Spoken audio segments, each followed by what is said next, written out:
Welcome to study time. നമ്മളിന്ന് നോക്കുന്നത് 10ാം ക്ലാസ്സിലെ രണ്ടാമത്തെ സോഷ്യൽ സയൻസിലെ രണ്ടാമത്തെ ചാപ്റ്റർ, അതിൻ്റെ ലാസ്റ്റ് ഭാഗമാണ് നെപ്പോളിയനെ കുറിച്ചാണ് പറയുന്നത്. I found the crown of France in the gutter.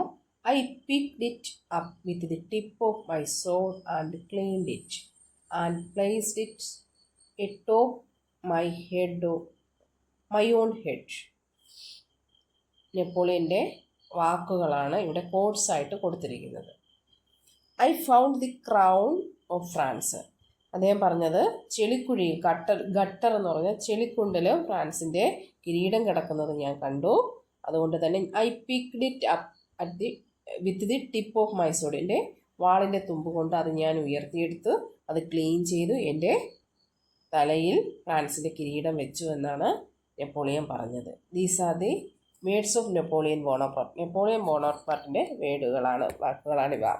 Who seized the power by overthrowing the directory that existed in France. French വിപ്ലവം കഴിഞ്ഞു, ഡയറക്ടറി നിലവിൽ വന്നു. ഡയറക്ടറിയിലെ അഴിമതിയും മിസ്മാനേജ്മെൻറ്റും കാരണം എന്ത് ചെയ്തു, ജനങ്ങൾ കൂടുതൽ കഷ്ടത്തിലായ ഈ സമയത്താണ് എന്ത് ചെയ്തു, നെപ്പോളിയൻ ബോണപ്പാർട്ട് അധികാരം പിടിച്ചെടുക്കുന്നത്. അദ്ദേഹം ഡയറക്ടറി എന്ത് ചെയ്തു, ഭരണത്തിൽ നിന്നും എടുത്തു കളഞ്ഞു. What can be understood from these words of Napoleon. എന്താണ് നിങ്ങൾക്ക് ഇതിൽ നിന്ന് മനസ്സിലായത്? These words of Napoleon referred to the French society that had fallen into anarchy and his seizure of authority over France. ഈ വേർഡുകൾ എന്താണ് സൂചിപ്പിക്കുന്നത്? അന്ന് ഫ്രാൻസിൽ നിലനിന്നിരുന്ന നെപ്പോളിയൻ അധികാരം പിടിച്ചെടുക്കുമ്പോൾ ഫ്രഞ്ച് സൊസൈറ്റി അനാർക്കി എന്ന് പറഞ്ഞാൽ അരാജകത്വത്തിലേക്ക് വീണിരുന്നു. അതുകൊണ്ട് തന്നെ ഫ്രാൻസിന് മേലുള്ള അദ്ദേഹത്തിൻ്റെ അധികാരം പിടിച്ചെടുക്കലിനെയുമാണ് ഈ വാക്കുകൾ സൂചിപ്പിക്കുന്നത്. Napoleon was a brigadier general in the French army. അപ്പോൾ ഈ വേർഡുകൾ എന്താണ് സൂചിപ്പിക്കുന്നതെന്ന് ചോദിച്ചാൽ ആ 2 സെൻറ്റൻസ് മാത്രം എഴുതിയാൽ മതി. These words of Napoleon referred എന്ന് തുടങ്ങുന്ന അതോറിറ്റി ഓവർ ഫ്രാൻസ് എന്ന് പറയുന്ന ആ 2 സെൻറ്റൻസുകൾ മാത്രം എഴുതിയാൽ മതി. നെപ്പോളിയൻ ആരാണെന്നാണ് പറയാൻ പോകുന്നത്. Napoleon Bonaparte was a brigadier general in the French army. French ആർമിയിലെ ഒരു ബ്രിഗേഡിയർ ജനറലായിരുന്നു Napoleon. He established a new administrative system consisting of 3 consuls instead of director. ഡയറക്ടർക്ക് പകരം അദ്ദേഹം അധികാരം പിടിച്ചെടുത്തതിന് ശേഷം 3 സിസ്റ്റങ്ങൾ, 3 ഭരണ സംവിധാനം കൊണ്ടുവന്നു. അതിനെ പറയുന്ന പേരാണ് കോൺസ്യൂൾസ്. 3 കോൺസ്യൂൾസ് ഡയറക്ടർക്ക് പകരം കൊണ്ടുവന്നു. Napoleon himself was the first consul. Napoleon ആയിരുന്നു ആദ്യത്തെ consul. Soon Napoleon declared himself the emperor of France. പെട്ടെന്ന് തന്നെ നെപ്പോളിയൻ ഫ്രാൻസിൻ്റെ ചക്രവർത്തിയായിട്ട് മാറി. രാജാവല്ല, അതുക്കും മേലെ ചക്രവർത്തിയായിട്ട് പ്രഖ്യാപിച്ചു. എന്താണ് അദ്ദേഹത്തിൻ്റെ അഡ്മിനിസ്ട്രേറ്റീവ് റിഫോംസ് എന്ന് നമുക്ക് നോക്കാം. നെപ്പോളിയൻ ബോണപ്പാർട്ട് ഫ്രാൻസിൽ നടപ്പിലാക്കിയ പരിഷ്കാരങ്ങളാണ്, റിഫോംസും ചേഞ്ചസുമാണ്. ലീഗൽ റിഫോംസ്, നിയമപരമായ റിഫോംസ്, പരിഷ്കാരങ്ങൾ, അതുമൂലം ഉണ്ടായ changes. Legal reforms by Napoleonic code, feudal laws were abolished and equality and religious freedom were recognized. Napoleon നിയമപരമായ പരിഷ്കാരങ്ങൾ നടപ്പിലാക്കി. അതുമൂലം ഫ്രാൻസിലുണ്ടായ ചേഞ്ചസ് എന്തൊക്കെയാണ്? നെപ്പോളിയനിക് കോഡ് നടപ്പിലാക്കിയത് നിമിത്തം ഫ്യൂഡൽ നിയമങ്ങൾ എന്ത് ചെയ്തു? അബോളിഷ് ചെയ്തു, ബാൻ ചെയ്തു, നിരോധിച്ചു. പകരം സമത്വവും മതപരമായ സ്വാതന്ത്ര്യവും അംഗീകരിക്കപ്പെട്ടു. കോൺകോർഡാറ്റ് എന്ന് പറഞ്ഞാൽ agreement between Napoleon and the പോപ്പും നെപ്പോളിയനും തമ്മിലുള്ള ഒരു എഗ്രിമെൻറ്റിനെ പറയുന്ന പേരാണ് കോൺകോർഡാറ്റ്. ഇത് നെപ്പോളിയൻ്റെ ഒരു റിഫോമാണ്. ഇത് നിമിത്തം സമൂഹത്തിലുണ്ടായ ചേഞ്ചസ് എന്തൊക്കെയാണ്? As per the agreement with the pope. Concordat എന്ന് പറയുന്ന എഗ്രിമെൻറ്റ്, നെപ്പോളിയനും പോപ്പുമായിട്ടുണ്ടായ എഗ്രിമെൻറ്റ് നിമിത്തം the freedom of the Catholic church was restored. Catholic ചർച്ചിൻ്റെ അധികാരം എന്ത് ചെയ്തു? പുനഃസ്ഥാപിച്ചു. Other religious groups were also granted freedom. മറ്റുള്ള മതപരമായ ഗ്രൂപ്പുകൾക്കൊക്കെ സ്വാതന്ത്ര്യം അനുവദിച്ചു. എഡ്യൂക്കേഷൻ റിഫോംസ് വളരെ പ്രധാനപ്പെട്ട റിഫോമാണ് എഡ്യൂക്കേഷൻ റിഫോം. ഇത് നിമിത്തം സമൂഹത്തിലുണ്ടായ, ഫ്രഞ്ച് സൊസൈറ്റിയിലുണ്ടായ ചേഞ്ചസ് എന്തൊക്കെയാണ്? Step were taken to universalise education. Education വിദ്യാഭ്യാസം സാർവത്രികമാക്കാനുള്ള നടപടികൾ എടുത്തു. Government run schools called lycee were establish. Lycee എന്ന് പറയുന്ന സ്കൂൾസ് ഗവൺമെൻറ് ആരംഭിച്ചു. The goal of this was to produce educated people for government service and the army. ഇതിൻ്റെ ലക്ഷ്യം എന്ന് പറയുന്നത്, ഗവൺമെൻറ് സ്കൂളുകൾ ആരംഭിച്ചതിൻ്റെ ലക്ഷ്യം എന്ന് പറയുന്നത് ഭരണത്തിന് വേണ്ടുന്ന ജനങ്ങളെ, ഗവൺമെൻറ് എംപ്ലോയികളെ സൃഷ്ടിക്കുകയും ആർമിയിലേക്ക് വേണ്ട വിദ്യാഭ്യാസമുള്ള ആൾക്കാരെ റിക്രൂട്ട് ചെയ്യുകയും എന്നുള്ളതായിരുന്നു. ഈ national university system card the university എന്ന് പറയുന്നൊരു ദേശീയ യൂണിവേഴ്സിറ്റി സിസ്റ്റം ഫ്രാൻസിൽ ഉണ്ടായി. Through this system the state control the countries education. ഈ യൂണിവേഴ്സിറ്റി എന്ന് പറയുന്ന സിസ്റ്റത്തിലൂടെ ഫ്രാൻസിൻ്റെ വിദ്യാഭ്യാസ രംഗം എന്ത് ചെയ്തു? ഗവൺമെൻറ് രാജ്യം കൺട്രോൾ ചെയ്യാൻ തുടങ്ങി. അടുത്തത് എക്കണോമിക് റിഫോംസ് നിമിത്തം ഉണ്ടായ ചേഞ്ചുകൾ. Establish the bank of France implemented a unified currency system. ഫ്രാൻസിന് വേണ്ടി ഒരു ബാങ്ക് ഓഫ് ഫ്രാൻസ് ഉണ്ടാവുകയും അത് ഒരു യൂണിഫോം ആയിട്ടുള്ള ഈ രാജ്യത്തുടനീളം ഒറ്റ കറൻസി കൊണ്ടുവരികയും ചെയ്തു. Military reforms. ഈ മിലിറ്ററി റിഫോംസ് ഉണ്ടായ ചേഞ്ചസുകൾ എന്തൊക്കെയാണ്? The army was reorganised into several battalions. പല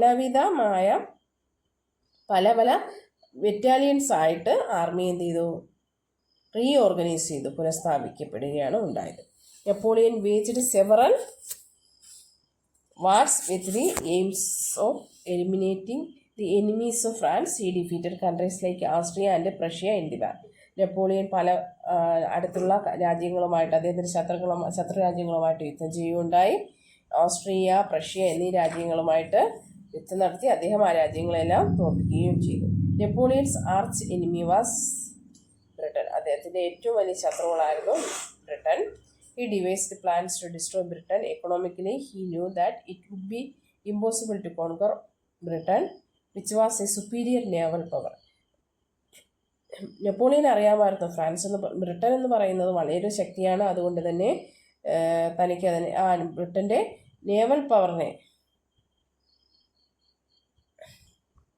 തോൽപ്പിക്കാൻ നേവൽ പവറിൽ വളരെയധികം ശക്തി ഉണ്ടായിരുന്നൊരു രാജ്യമായിരുന്നു. നേവൽ ആർമി എന്ന് പറഞ്ഞാൽ അവരുടെ വലിയൊരു ശക്തിയായിരുന്നു. അതിനെ തോൽപ്പിക്കാൻ പറ്റില്ല എന്ന്. അതിനുവേണ്ടി അദ്ദേഹം ഒരു പ്ലാൻ ഉണ്ടാക്കി. The plan formulated for this purpose is known as the continental system. അപ്പോൾ കോണ്ടിനെൻ്റൽ സിസ്റ്റം കൊണ്ടുവന്നത് ആരാണെന്ന് ചോദിച്ചാൽ അത് നെപ്പോളിയനാണ്. Four what purpose? എന്ത് പർപ്പസിന് വേണ്ടിയാണ്? To destroy the superiority of naval power of Britain. ബ്രിട്ടൻ്റെ നേവൽ പവറിലുള്ള സുപ്പീരിയോറിറ്റി തകർക്കുന്നതിന് വേണ്ടി നെപ്പോളിയൻ കൊണ്ടുവന്ന ഒരു സിസ്റ്റമാണ് continental system. According to this, അതനുസരിച്ച് countries that were under the control of France or the friendly nations of France were banned from trading with Britain. ഫ്രാൻസുമായിട്ട് വ്യാപാരമുണ്ടായിരുന്ന രാജ്യങ്ങളും അല്ലെങ്കിൽ അവരുമായിട്ട് സൗഹൃദത്തിലായിരുന്ന രാജ്യങ്ങളും ബ്രിട്ടനുമായിട്ട് ട്രേഡ് നടത്താൻ പാടില്ല എന്നൊരു നയം കൊണ്ടുവന്നു. Napoleon was not able to achieve complete success in this. എന്നാൽ നെപ്പോളിയന് ഈ നയത്തിൽ, കോണ്ടിനെൻ്റൽ സിസ്റ്റത്തിൽ പൂർണ്ണമായിട്ട് വിജയിക്കാൻ പറ്റിയില്ല. This led to a series of battles with Britain. Britain ഇത് ഇഷ്ടപ്പെടുകയുണ്ടായില്ല. ബ്രിട്ടനും ഈ കോണ്ടിനെൻ്റൽ സിസ്റ്റവുമായിട്ട് ഉള്ള എതിർപ്പ് മൂലം എന്ത് ചെയ്തു? ഫ്രാൻസുമായിട്ട് ബ്രിട്ടൻ യുദ്ധത്തിൽ ഏർപ്പെട്ടു. This eventually led to the defeat of Napoleon in the Battle of Waterloo in 1850. 1815. അപ്പോൾ നെപ്പോളിയൻ്റെ തകർച്ചയ്ക്കിടയ്ക്കാക്കിയ ഒരു സിസ്റ്റമാണെന്ത്? Continental system. 1815 എന്ത് ചെയ്തു? വാട്ടർലൂ, ഫേമസ് ബാറ്റിൽ. കാരണം നെപ്പോളിയൻ്റെ പതനം പൂർണ്ണമായത് 1815 വാട്ടർലൂ എന്ന് പറയുന്ന യുദ്ധത്തിലാണ്. ഇത് നിമിത്തം ബ്രിട്ടനുമായിട്ട് പരാജയപ്പെടുകയും നെപ്പോളിയനെ അവിടെ നിന്ന് ഫ്രാൻസിൽ നിന്ന് നാടുകടത്തുകയും ചെയ്തു. ഇത്രയുമാണ് ഇതിൽ ചോദിക്കുന്നത്. നെപ്പോളിയൻ കോണ്ടിനെൻ്റൽ സിസ്റ്റം എന്തിനാണ് കൊണ്ടുവന്നത്? The map of Europe redrawn. യൂറോപ്പിൻ്റെ ഭൂപടം തിരുത്തി വരയ്ക്കപ്പെടുന്നു. After Napoleon's defeat. നെപ്പോളിയൻ്റെ പതനത്തെ തുടർന്ന് countries in Europe met in Vienna. യൂറോപ്പിലെ രാജ്യങ്ങൾ വിയന്നയിൽ കൂടിച്ചേരുകയും ഓസ്ട്രിയയിലെ വിയന്നയിൽ 1815 എന്ത് ചെയ്തു, അവർ യൂറോപ്പിലെ രാജ്യങ്ങളെല്ലാം കൂടെ സമ്മേളിക്കുകയും and took some important decisions, ചില തീരുമാനങ്ങൾ എടുക്കുകയും ചെയ്തു. ഇതിനെ പറയുന്ന പേരാണ് കോൺഗ്രസ് ഓഫ് വിയന്ന. അപ്പോൾ ഇവിടെയുള്ള സ്വാഭാവികമായിട്ടും ഇവിടെ വരുന്നൊരു ക്വസ്റ്റ്യൻ ആണ്, what is Congress of Vienna, അല്ലെങ്കിൽ what is the importance of Congress of Vienna എന്ന് അപ്പോൾ ചോദിക്കുമ്പോൾ ആ പാരഗ്രാഫ് എഴുതണം. This conference was led by Austrian chancellor Metternich. Metternich എന്ന് പറയുന്ന ഓസ്ട്രിയൻ ചാൻസലറാണെന്ത് ഈ കോൺഗ്രസ് ഓഫ് വിയന്നയെ നയിച്ചത്. ഇത് Congress of Vienna French dominance in Europe end. അപ്പോൾ കോൺഗ്രസ് ഓഫ് വിയന്നയുടെ ഡേറ്റ് എന്ന് പറയുന്നത് 1815 അതിൽ ഫ്രാൻസിൻ്റെ ഡോമിനൻസ് യൂറോപ്പിൽ അവസാനിച്ചൊരു സമ്മേളനവുമാണ് എന്ത് Congress of Vienna. Major decisions of Congress of Vienna. Congress of വിയന്നയിലെ പ്രധാനപ്പെട്ട തീരുമാനങ്ങൾ: restore the monarchies that existed in the countries of Europe including France before the French Revolution. French റവല്യൂഷന് മുമ്പ് ഫ്രാൻസിൽ ഏതൊക്കെ രാജ്യങ്ങളിലാണോ ഏതൊക്കെ സ്ഥലങ്ങളിലാണോ രാജഭരണം നിലനിന്നത് അതെല്ലാം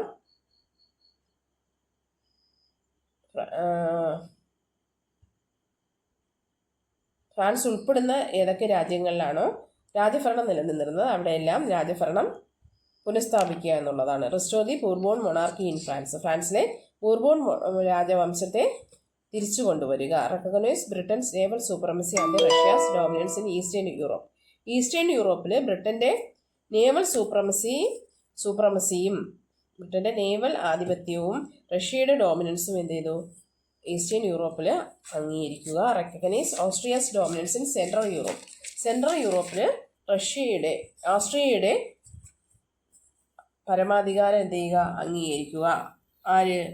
ഫ്രാൻസ് അംഗീകരിക്കുക എന്നുള്ളതുമാണ് കോൺഗ്രസ് ഓഫ് വിയന്നയിലെ പ്രധാനപ്പെട്ട തീരുമാനങ്ങൾ. ഇത് ഷോർട്ട് നോട്ടായിട്ട് ചോദിക്കും. The tree of liberty.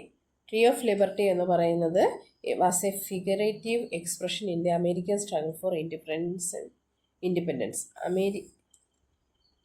In France, it was literally used during the revolution. Trees were planted in public place as a symbol of freedom.